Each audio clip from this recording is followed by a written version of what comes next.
ejemplo del día de hoy, que estamos fijando aquí, vemos un ejemplo que es sueldo y salarios y como jubilación. Jubilación pago único. La ley por ahí nos habla de que si el contribuyente, en algunas situaciones, habría que analizar ya esa situación en específico, se le puede dar un pago único de la jubilación y la ley sí lo acepta, sí está permitido. El mismo cálculo de la ley nos está implementando los fundamentos legales para hacerlo. Habría que consultar y cuál es la opción donde podemos elaborar este supuesto. La ley lo tiene establecido, después nos faltaría analizar cuándo sí, cuándo no. En el ejemplo del día de hoy, es un ingresos de sueldo y salarios más jubilación pago único. En este caso, al contribuyente se le entrega una jubilación por única ocasión. Entonces, en la hoja que ustedes tienen ahí, vemos total de salarios, gratificación anual, prima vacacional, PTU, otros ingresos exentos, cero. Todas las cantidades ya se encuentran incluidas en el total de salarios. El impuesto que me toca de pago como sueldo y salarios. Más abajo continuamos con la información aquí. Los datos de jubilación pago único, por ejemplo aquí, está establecido un pago de jubilación pago único, 3.250.000 pesos. Su último sueldo mensual común, 30.000. El impuesto que le tocó al pago único son 325.000 de este pago por jubilación. En el supuesto que sí se esté dando. Bueno, cuando jugamos las dos cantidades, el ejemplo de la declaración anual, volvemos a lo mismo. Tengo derecho a gastos, deducciones personales en base al artículo 151. En este caso son gastos hospitalarios e intereses hipotecarios para su casa habitación. Tenemos ahí un total de, ya empezamos a hacer las sumas y empezamos a obtener los datos que yo necesito para mi declaración anual. En este sentido, bueno, las deducciones fue lo que veíamos la clase pasada, que con eso iniciamos la clase pasada y qué es lo que es deducible, cuánto aplica, cuáles son los montos, cómo lo vamos a estar deduciendo, para continuar ya con los ejemplos básicamente en este ejemplo práctico. Continuamos con los datos. Tengo colegiaturas, que a su vez es un ejemplo de nivel primaria. Tengo una colegiatura de 12.200. Vamos a empezar a verificar los límites y empezamos a elaborar lo que viene siendo el cálculo anual. Entonces, ahora sí, como cálculo anual, lo primero que yo necesito es determinar cuál es mi gratificación, mi sueldo exento.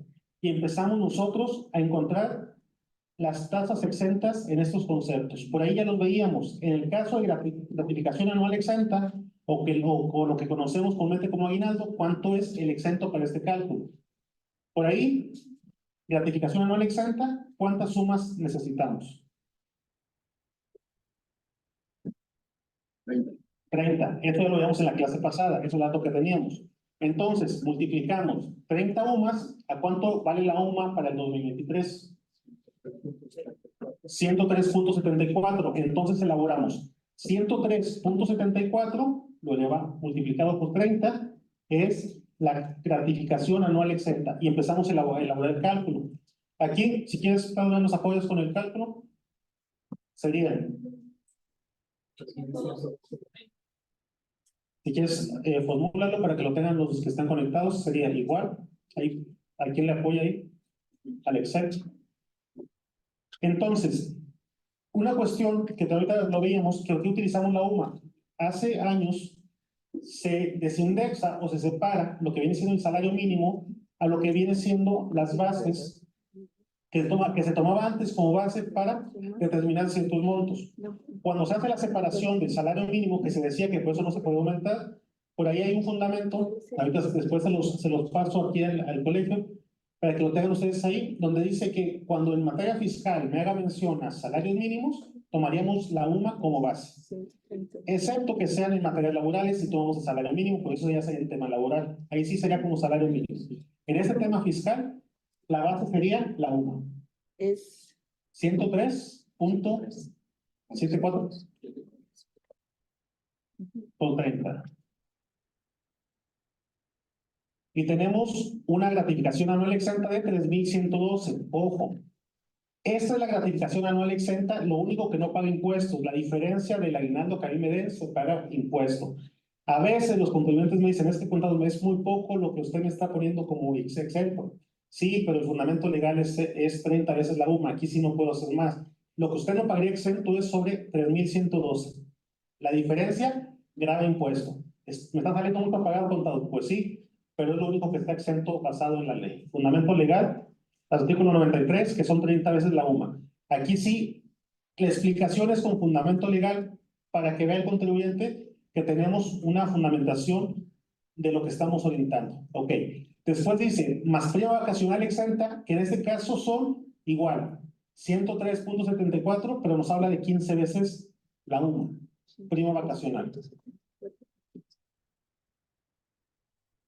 PTU son 15 veces la UMA, es la misma cantidad. Vamos a poner igual y comprarla.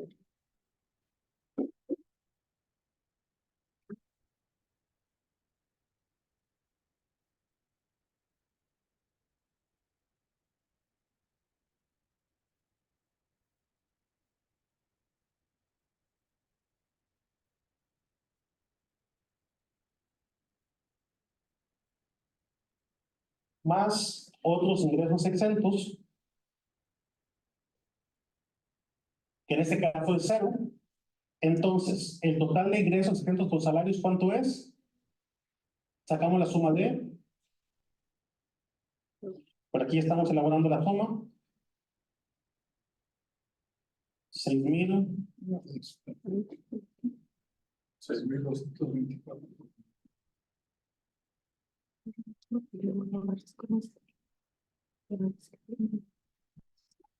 Aquí elaboren en la suma del Excel. Sí, ya tenemos el dato por ahí, 6,224.40. Ojo, exento con sueldo y salarios, es decir, en el capítulo que estamos. Seguimos avanzando. Siguiente tabla nos pide determinación de ingresos grabados del pago único de jubilación. Y aquí es un concepto nuevo que nos aparece en esta declaración. ¿Cómo jugamos? Y empezamos. Ingresos por jubilación pago único, ese dato ya lo tenemos ahí, que son 3 millones y algo. 3,250,000. Por ahí ustedes ya lo jalan la información.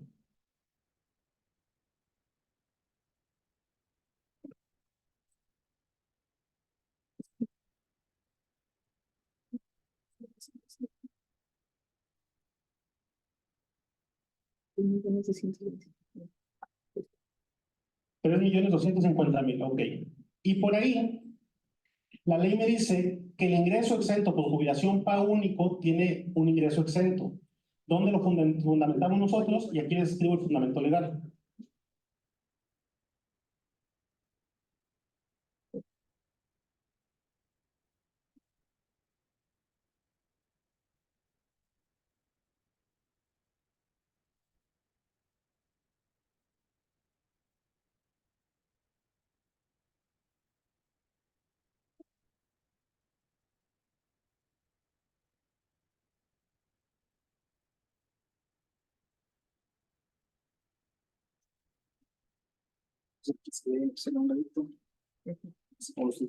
Aquí pongo.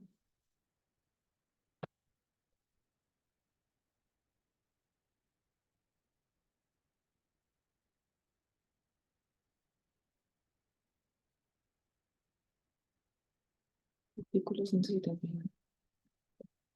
Artículo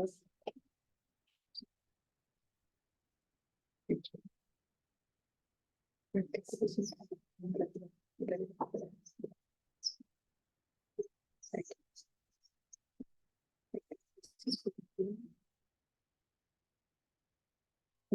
Y luego en la siguiente celda le vas a poner Ok, entonces, 90. por ahí ya le están analizando el fundamento legal, artículo 171, nada más. Salario. Ese no, ese no. 90 veces el salario mínimo, o lo que viene siendo igual, 90 veces la UMA. Nada más el concepto también, anótenmelo ahí en el Excel, del fundamento legal, o 90 veces la UMA. Y por aquí también, escríbanme de dónde estoy sacando el fundamento legal, De el arriba. concepto que manejé ahí. En ingresos por jubilación. Sí, el concepto que estoy manejando aquí, igual también pónganlo en el Excel, este concepto. Para que Bueno, aquí lo tengan tanto los que están conectados como los que estamos aquí.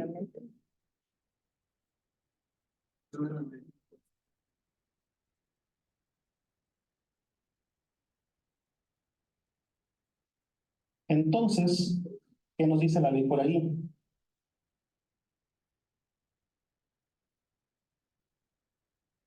Aquí nada más sería 90 UMAS al año, elevadas al año. Entonces, ¿cuánto equivale la UMA? Para que empecemos a hacer el cálculo.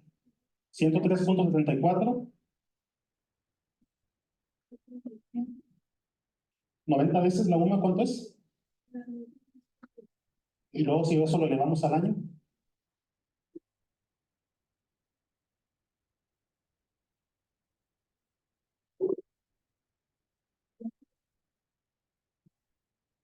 ¿Sí te da así?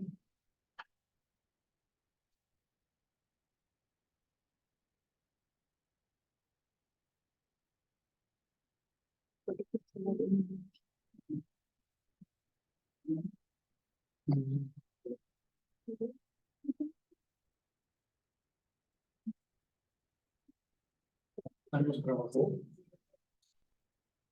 En este caso será como jubilación. Aquí, no, aquí es... pues,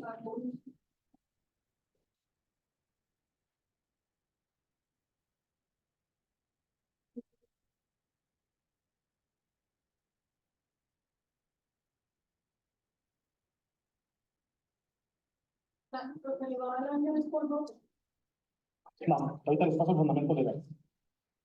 Ahí va.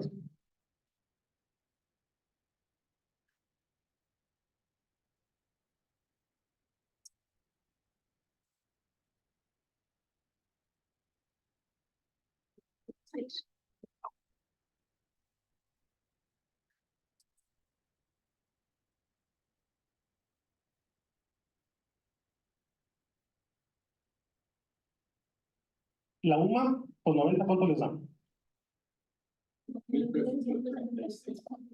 Pues 365, ¿cuánto les dan?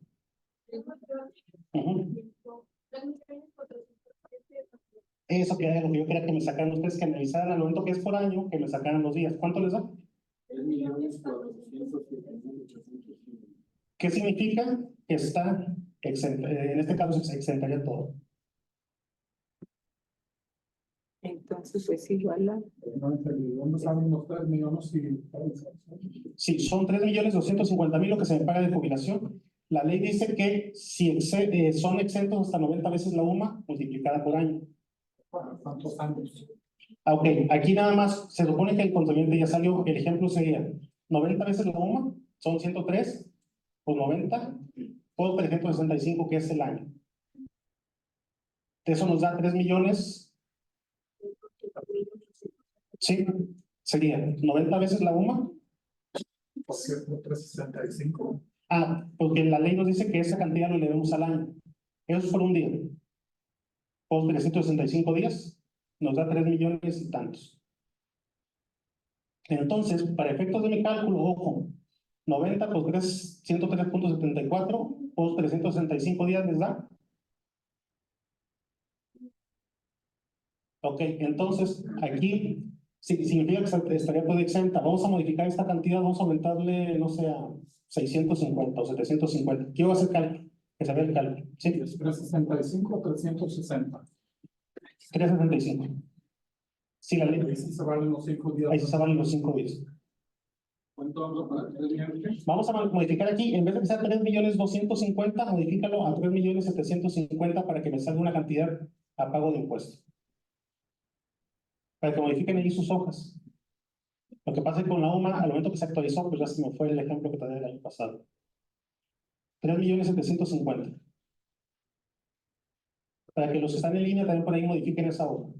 Entonces, ahora sí, ingreso exento es 90 veces la UMA, multiplicado por 365, nos tiene que dar 3.407.000.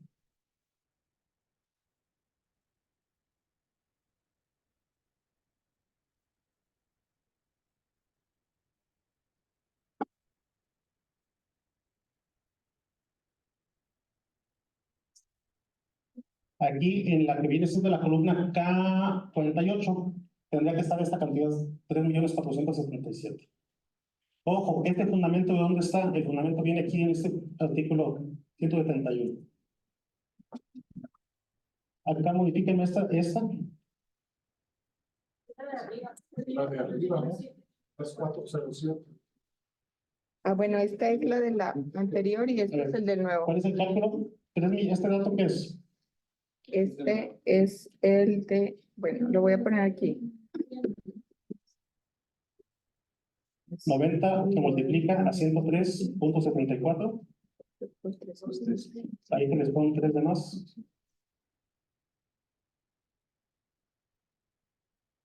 $407,789.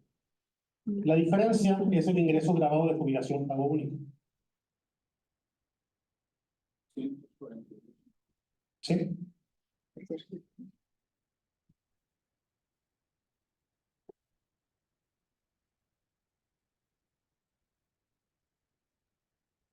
Ok.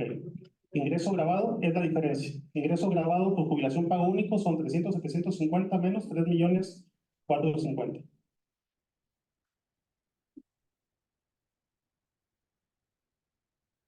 342. Hasta aquí estaremos bien. Ok. Siguiente hoja. Bueno, aquí les dejan la fundamentación. Siguiente campo. Bajamos el Excel. Lo subimos como seguimos haciendo cálculos.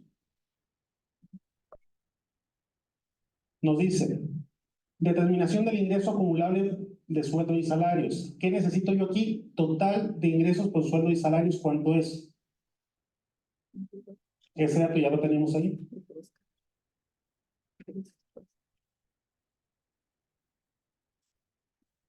Bien. 900,000 es mi total de sueldo y salarios. 900,000.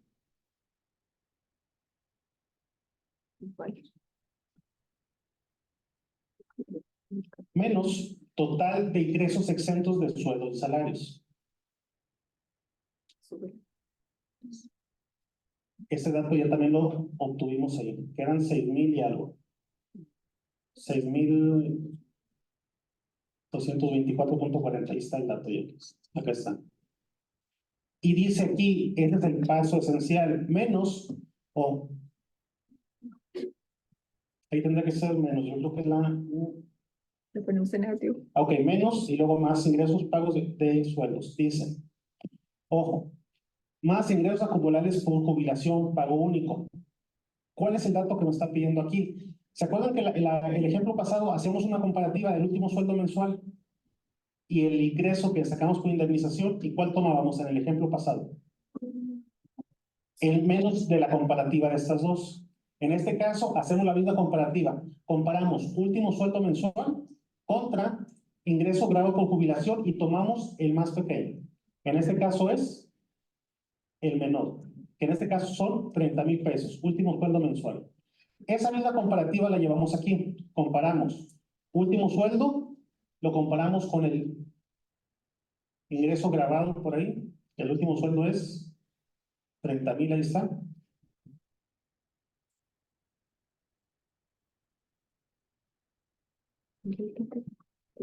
30,000. Hacemos esta comparativa.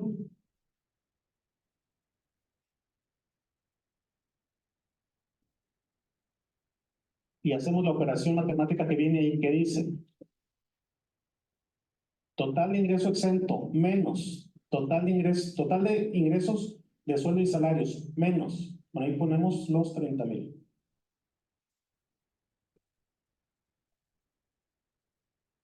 La operación es 900 menos más y tengo el total de ingresos acumulables de sueldo y salarios.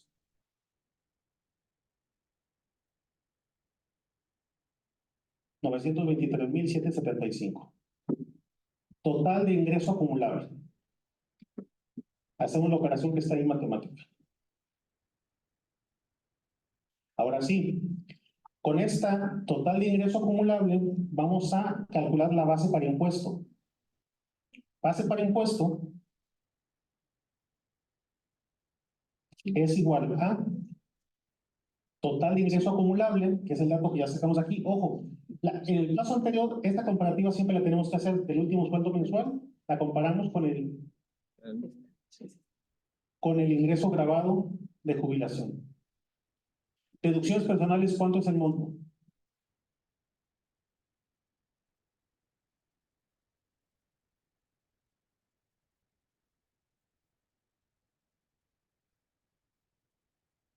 44,000 pesos, bueno, ahí sacan las sumas, son unos 44,000.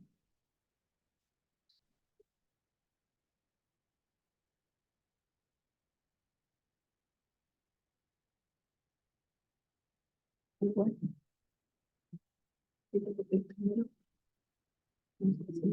Ok, más 44,000. Base de impuesto. ¿Qué necesito para mi base de impuestos? Son total de ingresos de sueldo y salarios, menos total de deducciones, menos total de pagos por servicios educativos. En este caso yo pagué 12,200 de una primaria. ¿Cuál es el tope para primarios? Que por ahí el dato ya lo tienen ahí. Ustedes. 900. 12,900, entonces la colegiatura pasaría en total.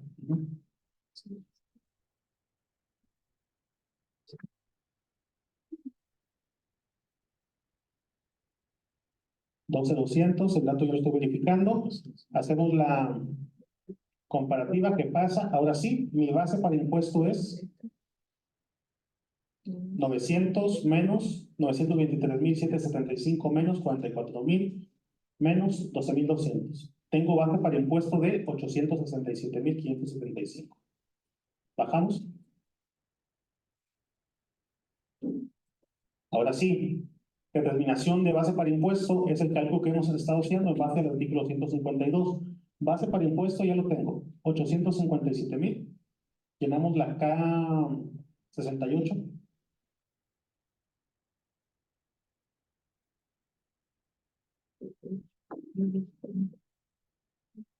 Es 875. Ok, 867. Y hacemos la mecánica de las tablas que ya tienen por ahí. Ubicamos 867 que se ubica entre mi límite inferior, mi límite superior. ¿Sobre qué línea trabajamos? Ya que ubicamos la línea, nos olvidamos de toda la tabla. Vamos a trabajar sobre esa misma línea. Ya las ubicamos entre mi límite inferior. 590, 796. 590, 766. 196. ¿Tienes las tablas? No, no traigo. Ok, 796,00. Ok. Entonces, el excedente, ¿cuánto es? ¿Cuánto nos da? La diferencia.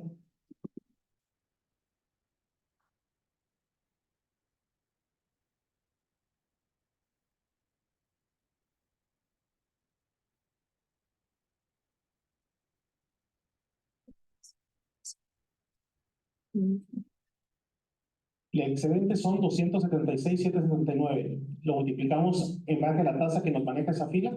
¿Cuál es? ¿Cuánto es la tasa? Con el 30.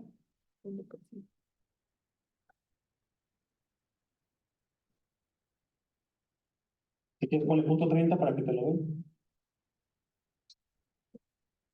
No. Pon otra vez punto 30, algo así. Ok.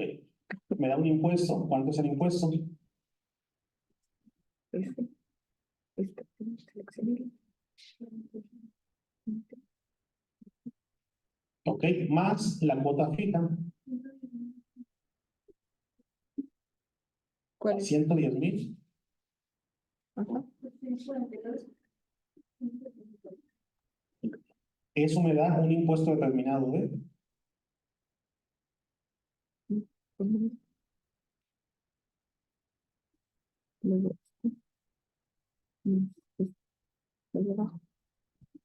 ok, subsidio no tenemos, 0. Y tengo un impuesto sobre ingresos acumulables de 193,000 pesos.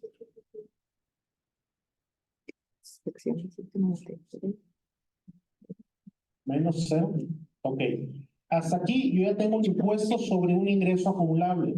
En este caso, mi ingreso acumulable es de 193,876. Este ejemplo lo dejamos pausado y nos vamos para el impuesto sobre ingresos no acumulables. Es muy parecido al ejemplo que vimos la semana pasada, pero este concepto será sobre pago único. Dejamos pendiente y nos vamos a la tabla de abajo. En la tabla de abajo dice determinación del impuesto sobre ingreso no acumulable. En este caso son ingresos por jubilación, ¿cuánto es? 3,750,000. Que modificamos ese monto para que tengamos cálculo. Este, verde. 3.750.000. Después, menos ingresos exentos, que también por ahí ya sacamos el dato.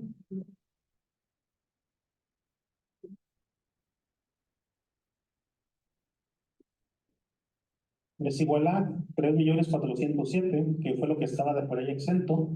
Dice, es igual a un ingreso grabado, que viene siendo que equivale a la diferencia. Menos el ingreso acumulable del último sueldo mensual, que este ingreso acumulable equivale a los 30,000 pesos del último sueldo mensual ordinario, que son los 30,000 pesos, los cuales yo ya calculé un impuesto en el cálculo de la base, ya los tengo incluidos ahí. Por ese motivo lo disminuyo del impuesto para el ingreso no acumulable. Entonces ahora sí, serían los ingresos grabados menos el último sueldo mensual. Yo tengo un ingreso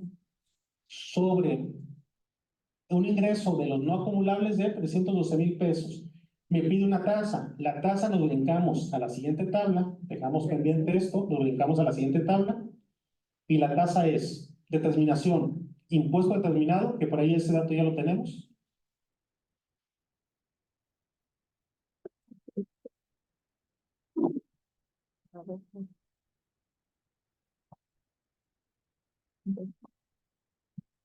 Son los 800. Está en la fila 74.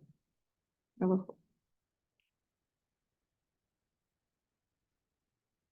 Sobre base para impuesto. La base para impuesto también ya la tenemos por ahí. Debe estar como en la fila 67, 68. Base para impuesto.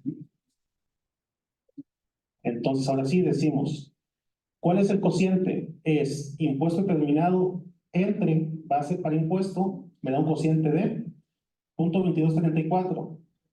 Control Z. Lo multiplicamos por 100 para que se me sea expresado en tasas, nada más. 0.22. Bueno, esta es la multiplicación. 100. Arriba, arriba. Lo multiplicamos para que sea expresado en tasas.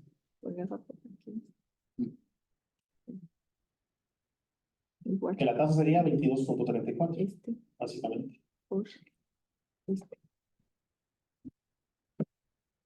Ok, entonces mi tasa es 22.34. Ya tengo la determinación de tasa. Subimos. Ya tengo la tasa expresada, que es 22.34.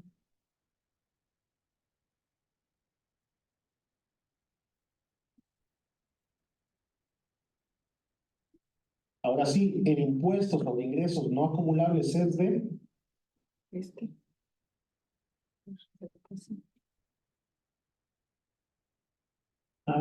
por ahí sabes que está. Sí, pónganlo en tasas para que se les expresado en tasa. Si quieres aquí ponle punto 2234, así como lo tienes, punto 2234. Ahora sí, nada más dale los decimales. Para que lo vean, que tomen las dos decimales. Si quieres el 22, dame las dos decimales ahí.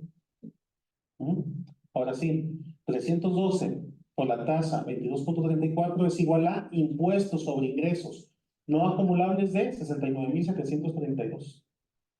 Este dato es lo que nos pide el cálculo en base al artículo 152. Esta cantidad la mandamos al cálculo que habíamos dejado pendiente.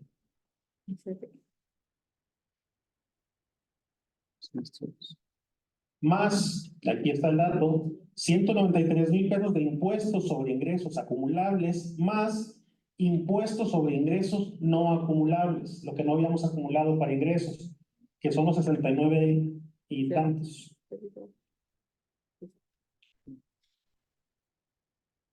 Ahora sí, el impuesto causado del ejercicio es la suma de ambas. Menos el impuesto que yo ya había entregado, ya lo que habían quitado como salarios y lo que habían quitado como jubilación. Ahí sacamos la suma de los dos impuestos. ¿Subimos? Más. Al principio, ¿dónde están los datos? es 227, selecciónenla, más para, ya se pasaron, 325, aquí está, fila 17, más 325. Ahora sí, el impuesto que en este caso se le devuelve al contribuyente sería 263 menos 552, ahí tenemos un saldo negativo de 288, o lo que viene siendo un saldo a favor del contribuyente. Que básicamente el cálculo es muy parecido a lo que habíamos visto, nada más que en esta ocasión es sobre el concepto de un pago único en jubilación. En este caso, se le devuelve al contribuyente la cantidad.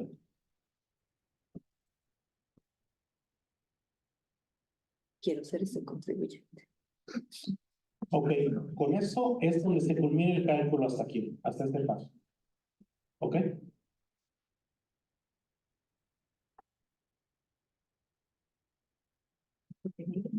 Ese sería el ejemplo 1. ¿Ya todos lo tienen ahí? ¿Alguna duda? Nada más, el fundamento sí, anótenlo por ahí, eso es lo que nos da la pauta para hacer el ejemplo. Es el fundamento legal que nos da la pauta para hacer todo el ejemplo. Si ya queda claro este ejemplo allá atrás, ¿ya lo concluyen? ¿Sí sale el cálculo? Ok. Si está este cálculo tal cual, si quieres pasamos al siguiente, que en el siguiente caso es un ejemplo de...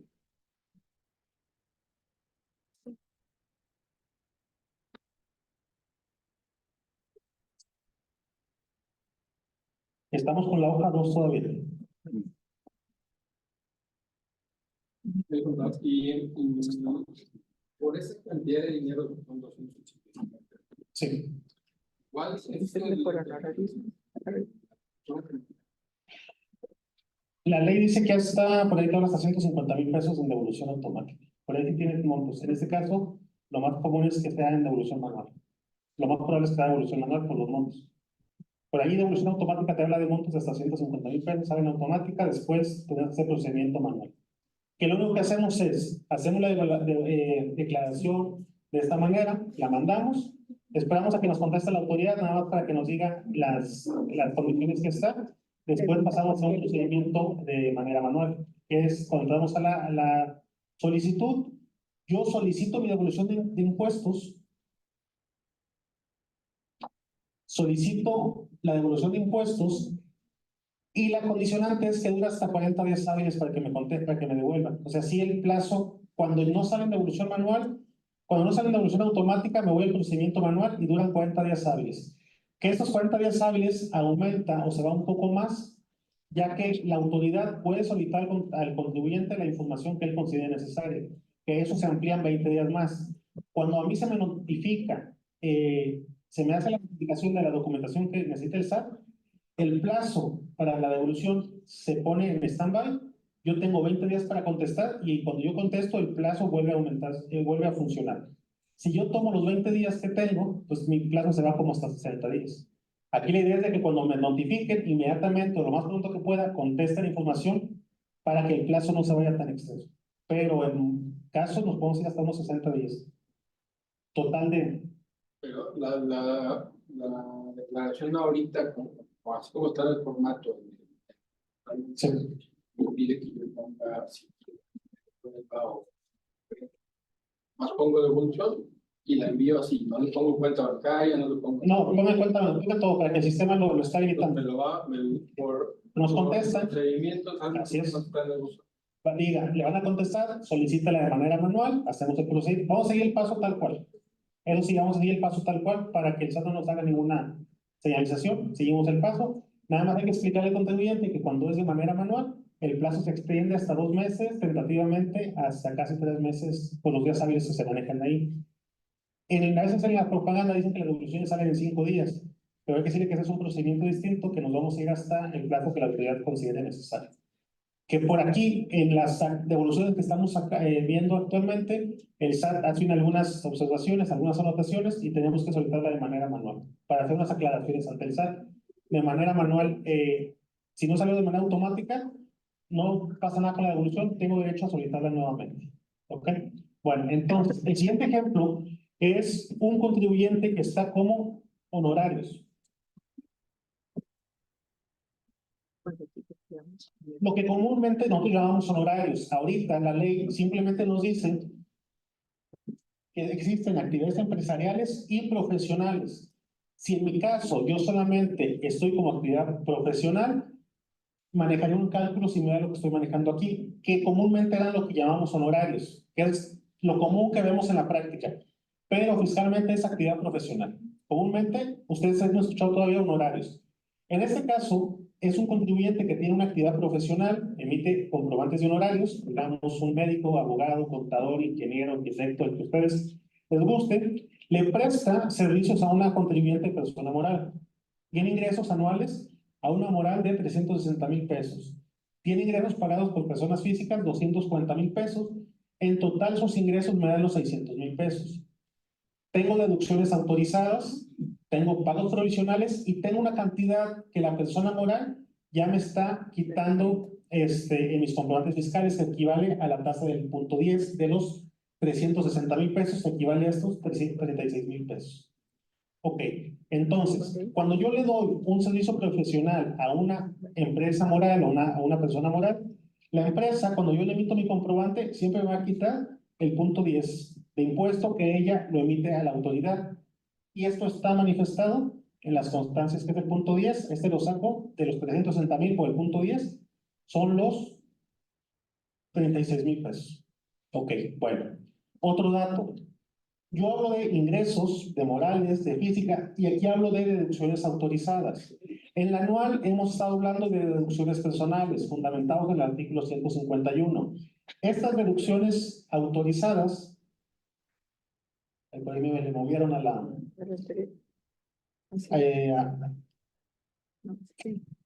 Están moviendo la...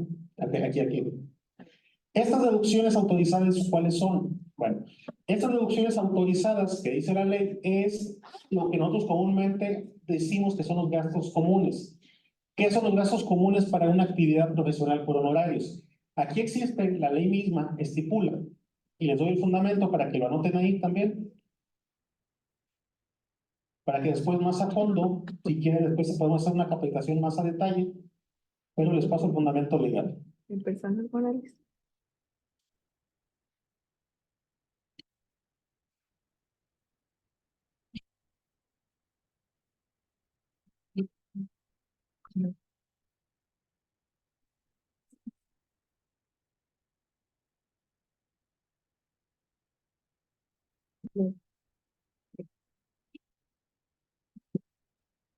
Viene siendo el artículo 103 de la ley. 103. Fundamento legal, deducciones autorizadas, 103. Aquí pone fundamento legal. Esto está fundamentado en el artículo 103 de la ley. ¿Qué son esas deducciones autorizadas? El 103 nos especifica y nos da varios supuestos de lo que viene siendo qué deducciones entran como deducibles. Aquí, a grosso modo, yo les puedo decir que en estas deducciones autorizadas son los gastos propios del contribuyente. Y aquí entramos a aquello que es estrictamente indispensable para el contribuyente. Si yo mi actividad es despacho contable, pues mis gastos son los que son estrictamente indispensables para llevar a cabo esa actividad. Aquel gasto con el cual, si yo no lo hago, si yo no lo elaboro, no puedo hacer mi actividad. ¿Cuál sería? Probablemente yo necesito una computadora, que entra como inversiones, una computadora. Necesito combustible, necesito un automóvil, necesito pagar luz del despacho, agua, sueldos, todos esos gastos que son indispensables para mi actividad. Dependiendo de la actividad de cada uno, son los gastos que son indispensables. Necesito pagar el internet, necesito celular, necesito agua, necesito probablemente un proyector, necesito papelería, artículos de limpieza. Todo lo que yo considere necesario juega como gasto. También aquí entran los que vienen siendo el activo fijo que yo necesito, automóviles, inversiones. Nada más que eso, bueno, si es activo fijo, manejaríamos en base a la depreciación, cuánto es deducible de impuesto, o puede jugar en ese sentido también. Estos son los gastos comunes de la actividad y por eso les decimos que son deducciones autorizadas. Ojo, deducciones autorizadas es distinto a las deducciones personales que veíamos la semana pasada. Aquí estaremos en dos conceptos totalmente distintos y conceptos que vamos a manejar más adelante. Entonces, deducciones autorizadas, yo tengo 300,000 pesos. Seguimos bajando con deducciones personales, que es lo comúnmente que vemos en la declaración anual. Puedo tener gastos médicos, gastos funerales, gastos dentales y donativos que por ahí hice un donativo a una buena causa. Entonces, la suma de deducciones personales también tómenla, vaya haciendo todos los cálculos necesarios. Salud. Gracias. Igual suma. Ok, voy a darle los ceros. Entre paréntesis,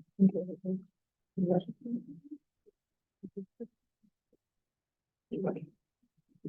En este caso, bueno, aunque los gastos funerales tienen tope, en el caso del ejemplo del día del año 23, son todos deducibles de impuestos. Ahora sí, ¿cómo determinamos la base para impuesto en este sentido? Y decimos, necesito el total de ingresos de actividad profesional. No, pon aquí igual. Total de ingreso de actividad profesional, Y arriba. 600,000 pesos. Total de ingresos.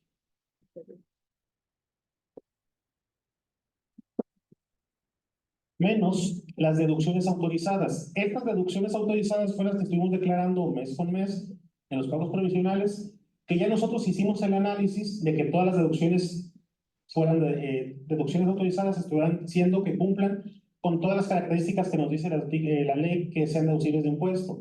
Aquí también, cuando estoy hablando de deducciones autorizadas, nos dice, condicionante primero que sea estrictamente indispensable, digámoslo así. Segunda, que contengamos siempre un comprobante fiscal digital, que es lo que comúnmente la factura que hacemos. Siguiente, que cualquier gasto más de 2,000 pesos sea pagado con tarjeta de crédito, débito, cheque o transferencia. Más de 2,000 pesos, indiscutiblemente debemos de pagarlo con medios electrónicos, excepto el combustible. También la propia ley nos dice que el combustible, invariablemente por cualquier medio, el medio de pago tiene que ser tarjeta de crédito, débito, cheque, transferencia, dependiendo. Y que tengamos el CFDI, y por ahí también nos hablan, ya aparece un nuevo concepto que nos habla el artículo 69B de Código Fiscal, 69B, igual por ahí anótenlo también para que le den una leída en un tiempo libre, que nos habla que todas las deducciones tienen que estar materialmente comprobadas. ¿Qué significa? Que efectivamente sí las estoy utilizando yo, básicamente. Por ahí existen palabras que hablan de gastos, que aparece el concepto de la simulación. Bueno, 69B nos dice que el gasto tenemos que comprobar que efectivamente se esté elaborando este gasto que estamos tomando aquí. Nada más es un dato ahí que se los dejo, artículo 69 de código, para que le den una leída, y nos habla básicamente de operaciones simuladas. Es otro concepto también que tenemos que analizar ya a más profundidad. Igual en otro plática lo analizamos a profundidad, pero también por ahí tómenlo en cuenta. Entonces, Doctor, sí, perdón. sí, Por ejemplo, si yo rento una oficina, sí. el teléfono no está a mi nombre, pero yo lo pago. Y es indispensable para mi actividad.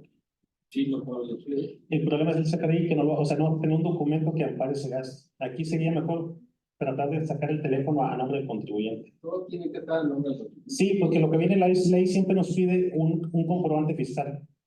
Y el comprobante fiscal ahorita con la facturación electrónica es mucho menos, no podemos siquiera tomar esos datos, porque el mismo sistema no te lo va a identificar como tuyo. Ahora, otra duda. La gasolina. Yo le doy gasolina a mi empleado. Ahora paga con su tarjeta. No sé el tiempo. También por ahí sí hay un fundamento donde dice que si lo estás dando a tu empleado es para tu operación propia, se lo puedes hacer, y sí hay una fundamentación para ese en específico. Tiene que comprobar con Te lo tiene que comprar con tu factura a tu nombre, eso sí, como un gasto de un viático o algo así, que sí, eso sí está estipulado en la ley. Es otro supuesto donde sí tenemos una fundamentación legal para eso. El otro teléfono sí está más complicado, habría que hacer un movimiento para hacer un cambio ahí de contrato. Lo de los viáticos y eso sí está estipulado, y sí podemos hacer un movimiento ahí donde yo deposito a mis trabajadores, ellos pagan sus viáticos y después me lo comprueban. Ahí sí tenemos fundamentación legal, en ese caso. Y ya nos metemos a viáticos, por ahí sí lo podemos justificar sin problema. Obviamente, ¿qué tienes que tener tú? Pues obviamente que tengas dado de alta a un trabajador. Volvemos a lo mismo. Condicionantes de que yo compruebe que ese gasto sí es propio de la empresa. Obviamente me van a pedir que yo tenga nóminas, que tenga dado de alta en el IMSS, que cumpla con todas mis obligaciones como patrón, para hacer esa comprobación de empleado patrón o patrón empleado, básicamente. ¿Sí? Que son detallitos que a veces se nos hace muy fácil. ¿Sí? Y a veces sí, no te di alta en el IMSS. Por ahí son detallitos que se nos pueden ir. Nada más hay que cubrir todas esas salidas para que no haya ningún cabo suelto. Ok, entonces, ingresos acumulables, bueno, son 300,000 pesos menos el total de deducciones personales. Ahora sí, juegan para mi declaración anual. También hay muchos contribuyentes que a veces nos llevan deducciones personales que las pagaron en el mes y quieren que las hagamos deducibles en ese mes. Todas las tenemos que dejar pendientes hasta su declaración anual. Y explicarle al contribuyente que esas son para su declaración anual nada más. Porque a veces dicen, es que pagué un gasto médico y no me lo pusiste en la declaración. Hay que explicarle que estas juegan para su declaración anual, con fundamento legal. Ok, entonces, ahora sí, yo digo que mi base para impuesto es la diferencia de 300 menos mis gastos médicos, tengo base para impuesto.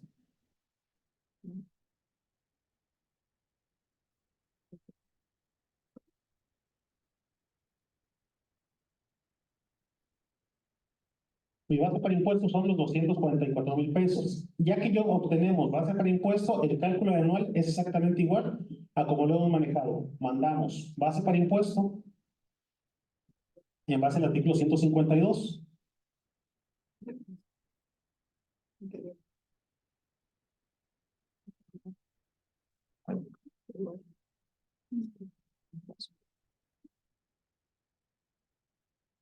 Ya que contamos con la base para impuesto, volvemos a ubicar base para impuesto entre límite inferior, límite superior, ubicamos la fila y de ahí nos olvidamos de la demás tabla, solamente elaboramos con esa fila. Y decimos que nuestro límite inferior, ¿cuánto es? Ok, 185,852,58. Obtenemos el excedente que nos dicen aquí.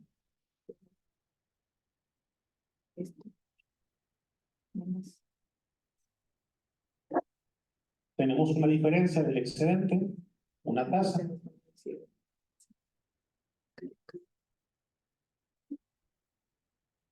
La tasa es de 21,36. El que nos da ahí las decimales para que aparezca la tasa completa. Dos decimales. Ahora sí, tenemos un impuesto.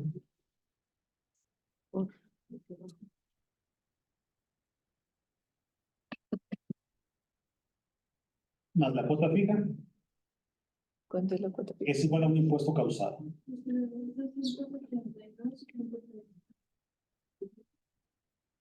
En pesos, se convierte la peso. Y lo mismo que sí, igual, ¿no? Entonces,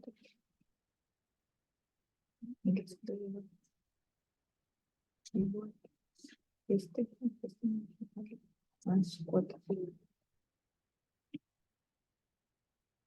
Ya obtuvimos un impuesto causado del ejercicio. Ahora sí, menos pagos provisionales que yo estuve efectuando año con mes con mes, menos el impuesto que ya la empresa moral a la cual le facturo enteró a la autoridad fiscal. Los pagos provisionales, menos el impuesto que ya la empresa moral enteró. Ahora sí, la diferencia.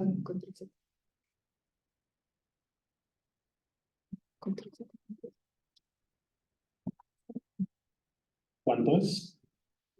Es este, el de arriba. 32 menos 15 menos 36. Y yo tengo una diferencia a favor del contribuyente de 19,000 pesos.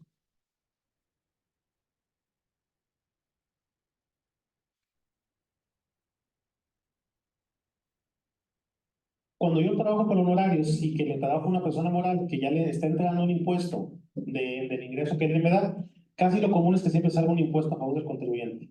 Con esto yo tengo algunos gastos, ayuda para que salga a favor. Casi en los cálculos, haciendo prácticas, casi siempre sale un impuesto a favor del contribuyente. Cuando la persona moral ya está mandando un impuesto a lo que viene siendo la autoridad. Si a esto le sumo que tengo deducciones autorizadas, le sumo que tengo deducciones autorizadas, deducciones personales, entonces casi lo común es que me devuelvan a mí. Con esto, simplemente, ¿qué hago? Bueno, ya le doy que es devolución, escribo mi cuenta clave, la mando, espero el tiempo que me pide la autoridad y solicito la devolución de impuestos. Este es un ejemplo de sueldos por ingresos por honorarios o servicios profesionales. Actividad profesional es lo técnicamente como lo establece la ley. Lo comúnmente que conocemos son por honorarios. ¿Cómo laboramos? Prácticamente metimos el comprobante, nos pagan, si es moral me quita un impuesto por ahí, si es física me paga tal cual, hacemos la declaración. Aquí el punto clave son las deducciones autorizadas nada más, que a veces los contribuyentes quieren que les hagamos deducible todo y la ley no nos permite que sea todo, nos dice que sea un gasto estrictamente indispensable para la actividad. En ese estrictamente indispensable tenemos que tener la capacidad nosotros de analizar qué tan estrictamente indispensable es. Tenemos que analizar bien a qué se dedica el contribuyente. Cada contribuyente es un caso distinto, dependiendo de lo que se dedique, la actividad, lo que él esté haciendo, podemos hacerlo ahí. Por ejemplo, ese me decía, contados, yo gasto 10,000 pesos de gasolina al mes, pero vivo aquí enfrente. Dije, pues entonces no es lógico ese gasto. Dice, no, pero salgo a Monclova a dar conferencias o clases, por decir algo. Digo, entonces podemos, es lógico el gasto que estás haciendo. En ese sentido, tenemos que ser nosotros muy analistas y que tengamos la lógica de que el gasto sea deducible. Sí es estrictamente indispensable, pero también que sea lógico con lo que él esté gastando. No podemos deducir nada que tenga la factura y todo el comprobante. Entonces, por ahí nos podemos meter en otro problema que será una simulación. Sí tenemos que ser más analíticos. Bueno. No está topado entonces, ¿verdad? No, pero también no puedo tomar un gasto que sea muy fuera de lo que es lógico, digámoslo así. Sí tiene que ser algo razonable. Exactamente, es el motivo de mi negocio. Yo voy a Monclova, gasto tantas vueltas, tengo un aproximado de tanta gasolina, es deducible. Mucha gente se acostumbraba a tener facturas, conseguir facturas. Por eso el SAT puso candados para tener la lógica del gasto que es. Esa es la función de que pagamos con tarjeta de crédito, que será que sale del dinero de mi cuenta, que tenga un componente fiscal digital y que sea un gasto lógico a lo que estoy haciendo. La gasolina es lo más común. Ok, entonces, siguiente ejemplo es, aquellos que alquilan bienes inmuebles, también nos hacemos una declaración anual. En este caso es un local comercial el que está alquilando, y mi ejemplo es 120,000 a una moral, 120,000 a una física. En este caso volvemos a lo mismo, que los 120,000 me quitan la tasa del 10, que son 12,000 pesos, que la moral los entera a nombre del contribuyente.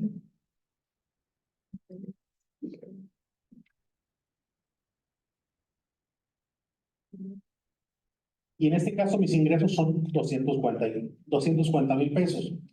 A diferencia de lo que veíamos como servicios profesionales, aquí hay una característica muy particular en esta actividad y es la siguiente.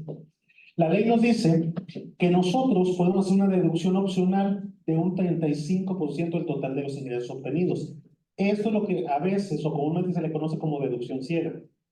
¿Qué es lo que nosotros hacemos? Si yo me dedico a alquilar locales y opto por hacer la deducción opcional, de entrada, de los ingresos totales, yo tengo el derecho de obtener el 35% como si fueran gastos.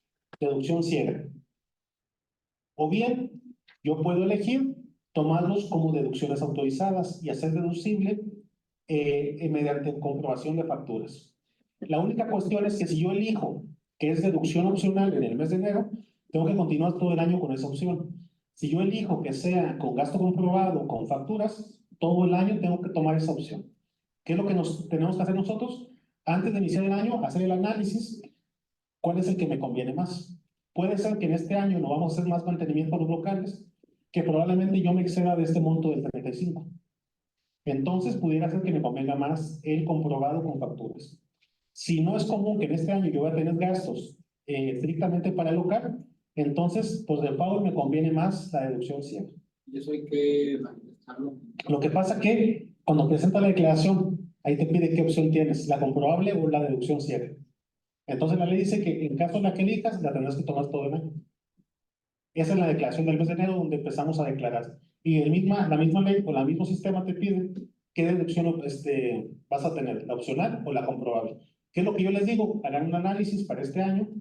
Si creen ustedes que van a tener más gastos comprobados de los que van a tener aquí en este 35 de sus ingresos, pues les conviene más la otra. Si ven que no, pues les conviene la deducción opcional. ¿Cuál es la cuestión? De que no siempre en el año tenemos gastos para el local. No siempre. Si vamos a tener este año, pues conviene probablemente mejor la otra. Habría que nada más hacer ese análisis antes de... Por lo general es mantenimiento común, pero si voy a hacer un mantenimiento más grande, sí habría que hacer el análisis. Eso nada más es para tenerlo ahí como en cuenta. En mi caso, pues para no tener las deducciones, yo me fui por la opcional, que es por default el 35 de los 240,000, que por ahí es muy conocida como deducción ciega. Si yo, por ejemplo, en enero escojo deducción ciega, en mayo tengo que hacer una reparación urgente muy grande. Ya la perdí. Ya no se podía variar esta opción. Sí dice la ley, no podemos variar hasta que brinque el ejercicio. Pues a veces yo les digo antes de empezar el año, ¿cómo están planeando este año? Me dicen, no, vamos, lo común es la sierra. Ya se me dice, no, contado, voy a hacer algo tengo planeado, entonces probablemente nos conviene más la otra. Pero sí tenemos que hacer un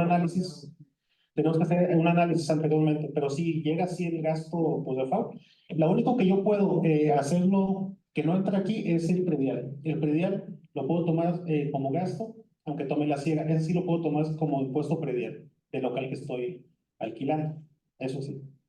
Ok, entonces, aquí en mi caso también tengo impuesto predial que pagué, esto es adicional a la deducción ciega, el impuesto predial. Tengo pagos provisionales y tengo lo que ya me había tomado la empresa moral que entera a nombre mío. Estas son las características del local. No es muy común que yo gaste en el mantenimiento local, pero sí hay que hacer en diciembre, en enero, hay que analizar cómo viene el año para determinar este concepto. Nada más. Ahora bien, continuamos. Estos son los datos de mi cálculo anual. En este caso, bueno, también tengo gastos médicos, gasto de compras de lentes. ¿Cuánto es lo deducible en este campo?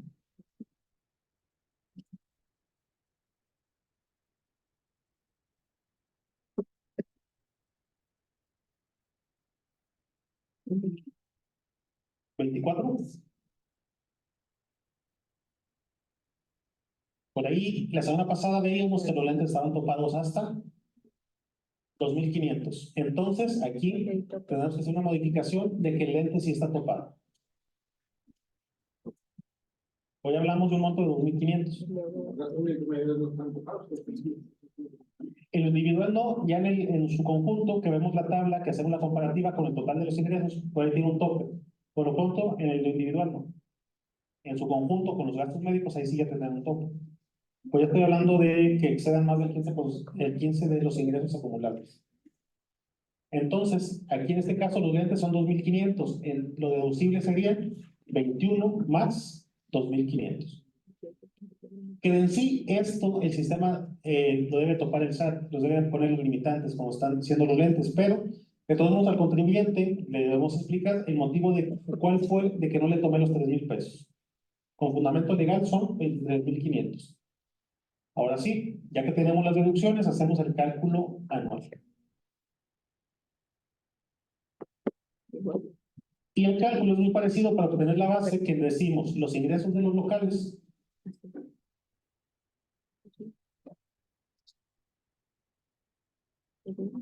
ingresos de los locales que son los 240,000 pesos menos, y aquí sería el anual, vamos a tener que tener la misma opción, ya sea opcional o comprobable, dependiendo de la que hubiéramos elegido. En mi caso, el ejemplo es opcional, que son los 84,000 pesos. Menos el impuesto predial, que es el único gasto que puede ser adicional a la deducción 100. Para eso también tenemos que tener el comprobante que estamos pagando los prediales, el impuesto, las contribuciones. Es igual a un total de ingreso acumulable de ingresos menos deducción opcional menos impuesto predial. Tengo un ingreso acumulable menos las deducciones personales a base del 151, que son los gastos médicos, que estamos tomando los 23,500. Ahora sí, mi base para impuesto es la diferencia de estos dos. Base para impuesto 127,500. El siguiente cálculo, aquí sí ya no varía, es exactamente igual, donde ubicamos base para impuesto, lo ubicamos entre límite inferior, límite superior de la tasa, ubicamos la fila, límite inferior, límite superior. A ver, otra vez. Otra vez. $75,984,56. 56. 6.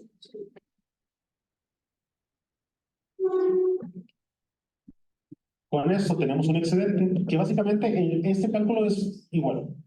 Aquí nada más dependiendo de las actividades son condicionantes particulares que se tiene de cada uno. Le picas. El porcentaje.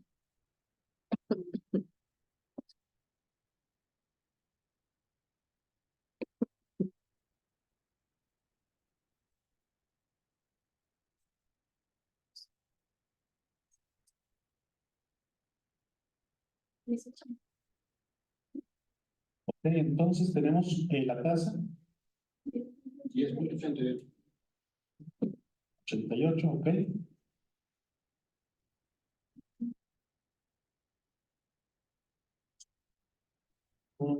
Por ahí la tasa se las... Mm. 10.88, sí. Tenemos el impuesto marginal. Bueno, y no sé que la verdad es. A ver. Tengo un impuesto de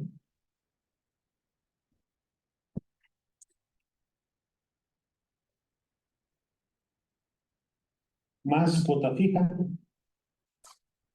¿Cuánto es la cuota? ¿La cuota fija cuánto es? 4,461,94. Y obtengo un impuesto causado.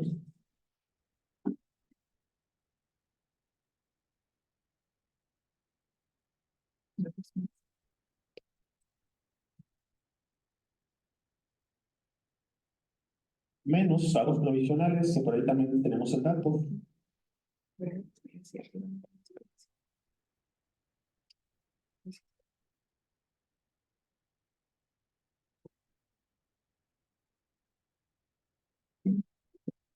Menos el impuesto que ya integró la empresa moral, que son los 12,000 pesos.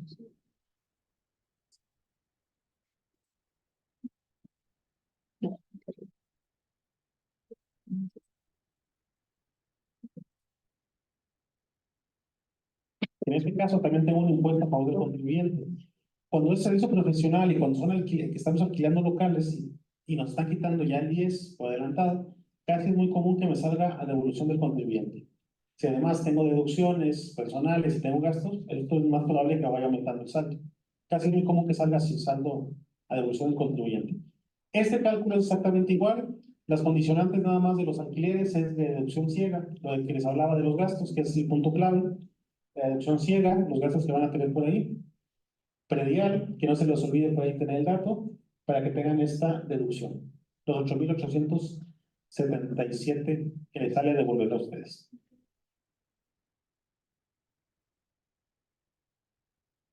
Ok, ¿dudas hasta aquí? Aquí están dos actividades, tanto profesionales como alquileres de locales. ¿Dudas? Si quieren, cambiamos a la hoja 3 de Excel. Que a ustedes por ahí les aparece como actividad empresarial y profesional.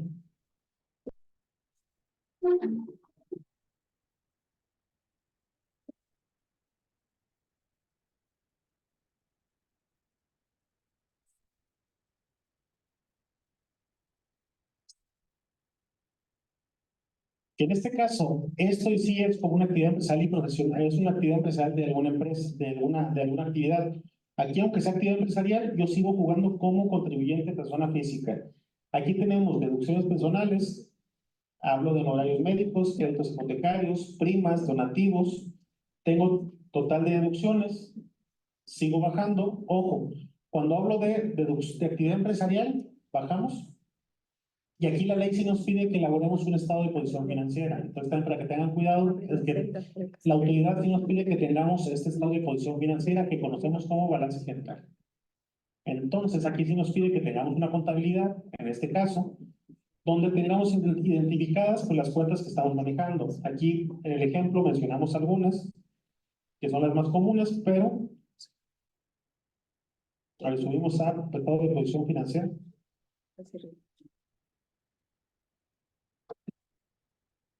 Se va como aquí. Ok, ahí la columna H, denle un poco más de a la H y a la K. Entonces, si ustedes ven en mi estado de posición financiera, son las cuentas más comunes en las cuales yo tengo bancos, tengo cuentas por cobrar, tengo inventarios, construcciones, mobiliario y equipo, equipo de transportación, menos la depreciación que juega como equipo que va para mi activo fijo. En total tengo un activo total de 40.055 contra mis pasivos, que son las cuentas por pagar, proveedores, impuestos que debo. Tengo un total pasivo, tengo capital. En la suma de capital tengo capitales, capital, utilidades acumuladas, utilidades del ejercicio y coincidimos con los 30 millones. Cuando hablo de una actividad empresarial, sí estamos obligados a tener una posición, un estado de situación financiera. También para que ustedes lo empiecen a visualizar ahí. Si no lo han hecho, procuren empezar a hacer esta contabilidad, porque sí es necesario y sí estamos obligados a llevar una contabilidad con los estados de flujo, estados de posición financiera, estados principales, que por ahí manejamos que son 4. Entonces, en este caso, se los presento aquí, pero para efectos legales, bueno, para efectos fiscales vamos a hacer un cálculo anual. Nada más quiero que tengan en cuenta de que, pues sí, les van a pedir esta información para que la tengan actualizada. Esto ahora sí es una contabilidad, como la han visto muchos desde el primer semestre, cuando empezaban a hacer los análisis de las balances y estado de pérdidas y ganancias, o el estado de resultados, que es ahora. Y con esto tenemos el estado de posición. Si nos vamos a lo fiscal, vámonos a lo que nos piden, que son ingresos propios del contribuyente, más ingresos devengados, que en mi caso es 0, más otros ingresos, son 12 millones. Total de ingresos para impuestos son 53 más 12, 65, así. Nada más, si llevan una actividad empresarial, tengan cuidado con los estados, la contabilidad. Aquí sí nos piden una contabilidad como con todas las asientos y todo como se hace desde el primer semestre. Nada para que tengan por ahí cuidado. Ok, entonces, deducciones autorizadas, volvemos nuevamente a las deducciones, y yo por aquí les puse varios conceptos, aquí sí lo quise desglosar un poco más. Adquisiciones netas de mercancía, es deducible de impuestos, es deducible. Las depreciaciones de mi activo fijo, obviamente las depreciaciones las tenemos que manejar en base a los montos que establece la ley, que ya sabemos que cuando es activo fijo, viene tasado en la misma ley hasta cuánto es lo que es depreciable de cada año. Los automóviles son el 25 al año, computadoras 30, equipo de oficina 10, equipo de mobiliario equipo 10. Y este es el ejemplo que nosotros hacemos en las depreciaciones, que por ahí ustedes en la escuela hacemos las famosas papeles de trabajo, para empezar a ver. Por ahí sacamos lo que viene siendo hasta una depreciación contable, una depreciación fiscal. Aquí tomamos obviamente la depreciación fiscal, que es deducible de impuestos. Las obligaciones que nosotros tenemos ante las autoridades, como aportaciones a mi cuenta, Infonavit, jubilaciones, cuotas al IMSS, sueldos, viáticos, que aquí en los viáticos es cuando tenemos que comprobar. Que no olvidemos que los viáticos, por ahí viene el fundamento en el artículo 28 de la ley, fracción quinta, y nos habla de lo que es no deducible como viático. Aquí nada más así como comentario, pues que no se nos olvide que los viáticos son los que van, gastos de hospedaje, alimentación y transportación, más de 50 kilómetros de domicilio fiscal.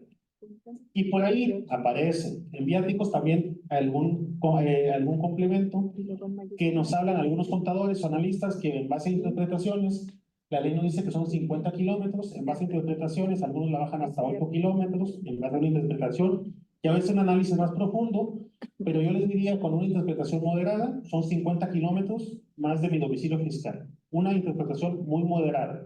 Si nos queremos hacer una interpretación más agresiva ante la autoridad, hay algunos que hacen una interpretación que hablamos de 8 kilómetros que circunden el domicilio. Esa es la cuestión. Si hablamos de una interpretación moderada, estamos hablando de 50 kilómetros. Alimentos, transportación y hospedaje. Es lo que se maneja como viático. Artículo 28, fracción quinta.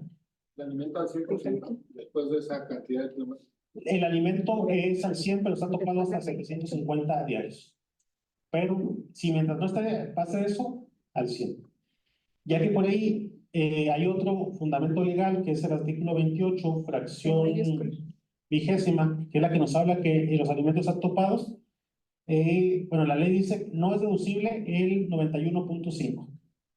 Si hacemos una interpretación al contrario, es deducible el 8.5. Ese es donde por ahí existe la duda de cuándo está topado. Si hablo de viáticos, los viáticos estarían al 100, siempre y cuando no exceden 750 pesos al día en alimentos. Por ahí después vienen los intereses devengados, honorarios que se pagó, asistencias técnicas, alquiler de locales, seguros, fletes, contribuciones excepto lo que son los impuestos y otros gastos. Este es un poco más a detalle lo que pueden jugar como deducciones autorizadas. Después habría que analizar, dependiendo de la actividad de cada contribuyente, qué es lo que se puede ser deducible y qué no. Cada contribuyente tiene características similares. Esto es algo muy común que pudiera entrar para todos los contribuyentes. Con esto yo tengo un total de deducciones de 38.894.000. Estos fundamentos, si por ahí pueden ustedes pues dar una lectura a la ley, más adelante podemos hacer una plática de deducciones y probablemente analizando más a profundidad todas las deducciones autorizadas, que también estaría muy interesante de cómo hay distintas maneras de hacer la interpretación. Yo siempre les comento, hacemos la interpretación de la ley. Yo casi siempre hago una interpretación muy moderada ante la autoridad. Hay contadores que les gusta hacer interpretaciones más atrevidas o más agresivas. La cuestión es el contribuyente cuál elige. A final de cuentas son interpretaciones basadas con unas técnicas legislativas donde hacemos fundamentación legal, pero yo soy del criterio de que tengamos interpretaciones moderadas ante la autoridad. Yo sí, analizamos todas, pero yo voy por el concepto que sea más moderada la interpretación ante la autoridad. No voy más allá. Hay contadores que sí les gusta ser más atrevidos en su interpretación. Se vale, es válido cualquiera. Mientras tengamos elementos legales, podemos hacerlo, pero vamos de moderado a agresivo. Me llama mucho la atención eso de otros gastos de deducciones. 3.850.000. ¿Verdad? Habría que analizar ahora sí en las pólizas sobre qué estamos viendo. Ojo, hay que analizar los conceptos porque a veces hay deducciones que no juegan como deducción en base a las características. Ejemplos muy específicos, pero en esto que es muy global, habría que hacer un análisis más completo para que no tengamos problemas más adelante. Ok, entonces, seguimos con el cálculo. Entonces le digo, si después voy a platicar con el Consejo Estudiantil, si podemos hacer una plática sobre deducciones autorizadas y analizarlas más a profundidad, más a detalle. Hacer un análisis un poco más profundo. Está interesante también eso. Criterios, análisis. Por ahí a veces hay criterios de los jueces que nos ayudan a interpretar, a saber por dónde irnos, cuál es el criterio de la autoridad. La Procuraduría de la Defensa del Contribuyente también tiene criterios. Todo eso nos ayuda a hacer un análisis más profundo y nosotros elegimos cuál es la interpretación que tomamos, al final de cuentas. Y les digo, en mi caso yo siempre tomo interpretaciones muy moderadas. No me gustan estrategias tan duras ante la autoridad. Yo busco algo más moderado siempre. Que no afecte al contribuyente, pero que sea de una manera moderada. Ok. Entonces, base para impuesto es total de ingreso menos deducciones autorizadas, que es todos los conceptos que ya vimos por aquí. Aquí también, por ejemplo, yo hablaba de sueldo y salarios. No se nos olvide que para hacer deducible los sueldos y salarios, pues debo de cumplir con las obligaciones patronales. Las nóminas, el IMSS, todas las obligaciones como patrón. Que a veces los contribuyentes, por ahí es donde tenemos problemas que no cumplen con todas las obligaciones que ellos tienen. Para que también por ahí tengan cuidado. Por ahí también estaremos viendo una plática de sueldo y salarios, también lo platico con el Consejo Estudiantil. Unas pláticas del IMSS, está interesante, sueldo y salarios, nómina, IMSS, algo así como esto, como talleres, muy práctico. Ahí después lo platico con el Consejo Estudiantil. Entonces, total de ingresos, hablamos de 65 millones. Bueno, aquí el número no fue muy alto, pero eso es para que quiera que se vea la diferencia que es una actividad empresarial. Aunque es persona física, sí hay ejemplos de personas físicas que tienen ingresos muy elevados. Obviamente las obligaciones de ellos son distintas. Menos deducciones autorizadas, tenemos un ingreso acumulable.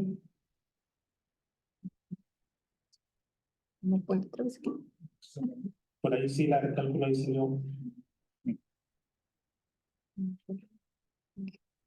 Por ahí el cálculo salió mal. Está interesante cuando analizamos las deducciones, o sea, está muy interesante. Cuando lo metemos ya a profundidad. Y se ve que eso es lo que vamos a analizar. A veces nos pasamos 2 horas analizando una fracción, ¿no? Entonces, así a ese grado de análisis nos vamos. Nos vamos ya con tesis de jurisprudencias y ya cosas más a profundidad. Pero eso nos ayuda a tener una visión distinta a lo que estamos viendo. ¿Ok?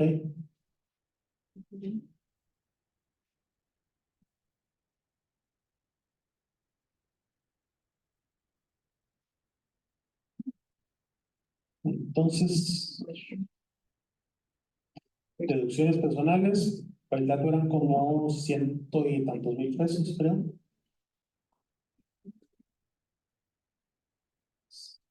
Sube más. Es el primer dato que tenemos, 160.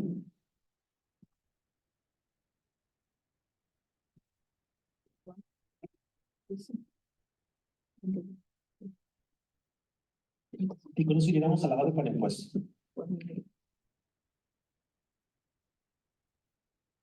Base para impuesto, hacemos el otro cálculo que es exactamente como lo hemos visto en base al artículo 52. Manejamos base del impuesto, ubicamos entre el límite inferior y el límite superior y toda la mecánica es exactamente igual. Aquí nada más, bueno, ustedes vayan haciendo el cálculo ya en base a lo que hemos visto. Obviamente para eso en la actividad empresarial pues sí tengo que tener mi contabilidad, todas mis contabilidades, mi estado de posición financiera del año anterior, debo actualizar mi estado de posición financiera de este año para que estemos contabilizando toda la información que tenemos. ¿El límite inferior cuál es? 4.511, 707.38. 700. 703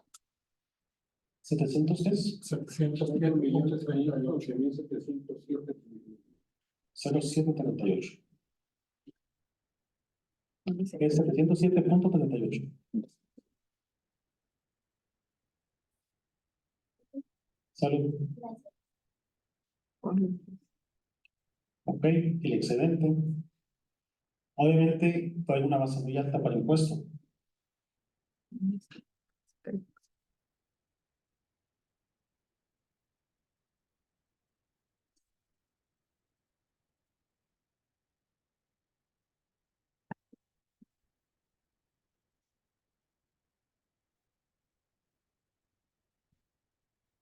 La tasa es, 35. sí, aquí sí es tasa máxima, aquí no hay. Con esos datos, pues juega la tasa máxima. Una tasa de un 35.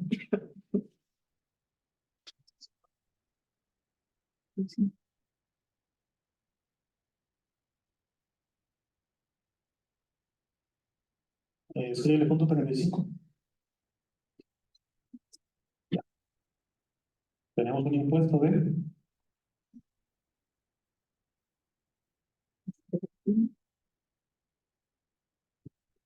la cuota fija es de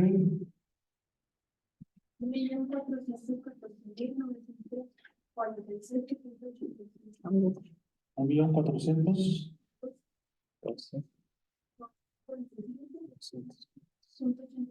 1.85. Impuesto causado es la suma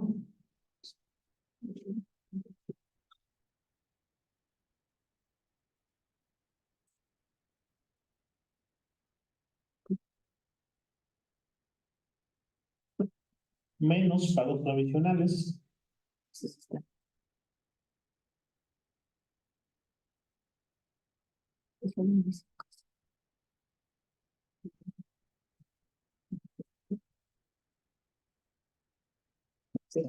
pagos provisionales, por ahí tenemos una cantidad de 9 millones, que son muchos, está alta.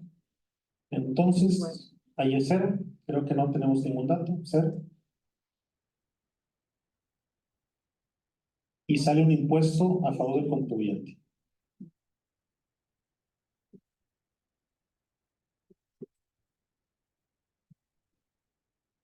En este caso, se le hace una devolución al contribuyente que prácticamente es, por las deducciones personales, lo que equivale a que se le devuelva una cantidad ahí al contribuyente. Esta es una actividad empresarial. Característica de actividad empresarial es que se tiene que llevar una contabilidad como lo dice el Código Fiscal. Para que tengan, si es actividad empresarial, tengan cuidado con cumplir las obligaciones. Y en el cálculo anual, el cálculo es muy parecido. La diferencia son las deducciones autorizadas, que en deducciones autorizadas sí podemos, a ver, se incrementa más dependiendo de la actividad del contribuyente, podemos hacer más tipo de deducciones autorizadas. Siempre en deducciones autorizadas, yo siempre les digo que tengan en cuenta que sean estrictamente indispensable, que tengan el comprobante fiscal digital, el medio de pago que si es más de 2,000 pesos, sea con tarjeta de crédito, débito, cheque, y que siempre sea un gasto que sea materialmente comprobable. Que si estoy haciendo un gasto de el que ustedes gusten, que lo pueda comprobar que sí se llevó a cabo, que no sea una tipo simulación. A eso voy al artículo 69 del código, que por ahí es muy común que ya empiecen a escuchar ustedes las famosas listas negras del SAT, donde hacen empresas operaciones simuladas, y obviamente es lo que no queremos llegar en este momento. Siempre decir al contribuyente, hay que hacer operaciones que efectivamente estés utilizando para tu negocio, no llegar a la simulación. Siempre es la orientación que debemos de hacer al contribuyente. Ok, con esto es el último cálculo que teníamos de actividad empresarial. ¿Qué pasó? No sé. 12.35. 235, más o menos estamos en tiempo. Esto es un ejemplo de una declaración anual, pero les digo, yo sí que a mí me gusta hacerlo muy práctico para que sepan de cómo vienen los números. Al momento que ustedes les piden hacer un ejemplo en el sistema, se les facilite mucho más. Voy a platicar con Consejo Estudiantil. Por ahí me gustaría que tuvieran una plática ustedes, tanto de nóminas, cálculo de sueldo y salarios, ahora sí, de nóminas de tal cual, para un ejemplo muy práctico. Me gustaría que tuvieran también uno de IMSS, Seguridad Social, también muy práctico. Voy a platicar con mis compañeros contadores. Somos muchos, todos estamos con la intención de que ustedes se sigan capacitando y para ver quién más puede venir a dar pláticas. Que se vengan especialistas tanto de salarios, de IMSS, finanzas, costos, que sean, pero algo así, que sea muy práctico. Que hagamos, aunque sea a detalle, el cálculo práctico para que ustedes vayan teniendo otra visión. La idea del Colegio de Contadores es obtener siempre una capacitación continua. El Colegio de Contadores siempre tiene la entrada para todos ustedes, que lo conozcan. Esta es su casa, la casa de los contadores. Ya cuando ustedes, estudiantes, se gradúen, los invitamos a que sea su futura casa, y esta es una invitación que hacemos mes con mes y año con año con apoyo del Consejo Estudiantil. Es una actividad que estamos ya hace muchos años, estamos por aquí. Nada más por último, como tipo comercial, por ahí viene un encuentro de conocimientos, también hacemos competencias entre todas las licenciaturas de Contaduría Pública a nivel Saltillo. Por ahí se viene un encuentro estudiantil de conocimientos que se lleva a cabo el 7 de mayo, creo. Si tengo la fecha, el 7 de mayo. 7 de mayo, el que guste entrar a este encuentro de conocimientos se llevará a cabo en las instalaciones de la UANA. Por ahí los estamos invitando en los que viene siendo el Colegio Estudiantil. Estará pasando la liga si alguien se gusta inscribir. Es un encuentro de conocimientos entre estudiantes de Contaduría Pública. Si vas, los primeros 5, bueno, ahorita habría que checar las bases. Los primeros lugares irían a una competencia para nivel de zona, de la zona noreste del colegio. Si por ahí son afortunados, si quedan entre el equipo de Saltillo, queda entre el primero y segundo lugar, se van a una competencia a nivel nacional. Que en este año, no sé si por ahí diga la competencia dónde es. ¿El nivel nacional dónde es? ¿En Cancún es? Ok, entonces si quedarían en el primero y segundo lugar, la siguiente competencia es en Cancún. Entonces, los gastos pagados se van a la competencia Cancún. Por ahí yo tuve la suerte de, en una competencia, quedamos en segundo lugar a nivel noreste, que lo que viene siendo Tamaulipas, Nuevo León, Coahuila, Chihuahua, Zacatecas. Quedamos en segundo lugar. Nos fuimos a una competencia a nivel nacional, pues nos fuimos a Guadalajara. El equipo fueron 5 chicas, yo era el asesor. Nos fuimos a Guadalajara, los gastos son pagados, viáticos, hotel, todo pagado.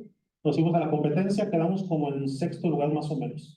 Pero competimos ahora sí con la UNAM, con ya universidades muy grandes. Entonces fue una experiencia que los alumnos se llevaron muy buen sabor de boca. Eran chicas, fueron pues mujeres las que sacaron esos primeros lugares. Sacaron un buen sabor de boca, que buscamos el tercer lugar. Fue poca la diferencia, pero no alcanzamos a llegar a eso. Llegamos como el sexto. De 10 que fuimos, quedamos como en sexto lugar. La experiencia es buena. En esta ocasión dice que es en Cancún, entonces saben ustedes si se animan a participar en el encuentro de conocimientos. Por mi parte sería todo. No sé si tengan alguna duda. Si están conectados, no sé si hay alguna duda que nos la pasen aquí en el chat. Eso es para que los estudiantes se integren a lo que viene siendo la vida laboral, a la vida estudiantil, pero ya ahora sí, vamos a empezar ya en otros medios. La experiencia del encuentro estudiantil es muy, muy satisfactoria. De estas chicas nos fuimos hasta Guadalajara y fue muy padre la experiencia. Si no hay dudas, colegio estudiantil, no sé si hay alguna indicación. El mes de mayo queremos hacer un calendario para pasárselos a ustedes de las capacitaciones que va a haber en el mes de mayo, para que vayan viendo sus tiempos, pero sí quiero, o lo voy a platicar, que sea algo muy...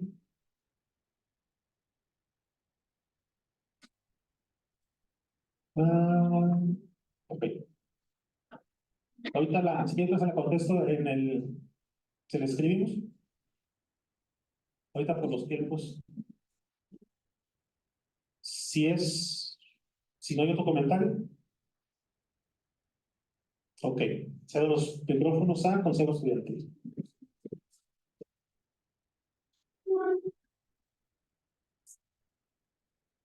Bueno, agradecemos al contador Oscar Lara por la impartición de este de este curso de manera dinámica y le hacemos entrega del reconocimiento, el cual al pie dice: se otorga el presente reconocimiento al contador Oscar Lara López por su destacada participación como ponente en el curso taller Declaración Anual de Personas Físicas, llevado a cabo los días 13 y 20 de abril del 2024, con una duración de 4 horas y una validez de 8 puntos. De igual manera, le hacemos entrega de un detalle en agradecimiento.